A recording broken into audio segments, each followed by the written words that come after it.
Welcome to our channel. Today we how to disable portfolio sync in Zerion. Easy tutorial step by step clearly. To disable portfolio sync in Zerion, start by opening the Zerion app on your device. Once the app is open, navigate to the settings menu. You can find the settings icon typically located in the bottom right corner of the screen. Tap on the settings icon to access the various preferences. Scroll down until you locate the option labeled Portfolio Sync. Once you find it, tap on Portfolio Sync to open the configuration settings. In the Portfolio Sync settings, you will see an option to toggle the sync feature on or off. Select the toggle to switch it off. You might be prompted to confirm your choice. If prompted, confirm that you want to disable the portfolio sync. After disabling, exit the settings menu by tapping the back button. Your changes will be saved automatically. To ensure the sync is disabled, return to your portfolio. Check to see if there are any updates reflecting changes made in your other wallets or platforms.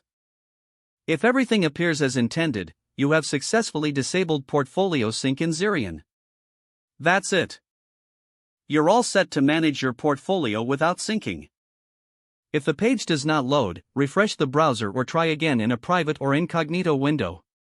Make sure you are using the correct email address, then retype it carefully to avoid small typos. If your password is not accepted, use the reset option and create a new strong password you can remember. Check your spam folder for verification or security emails, then complete any requested confirmation steps. Enable two-factor authentication if available to improve account security and reduce unauthorized access risk. After signing in, review your profile details so your contact information and settings are accurate and current. If you see an error message, note it down and try again after restarting your device and internet connection. Log out when you finish, especially on shared devices, to keep your account and payment information secure.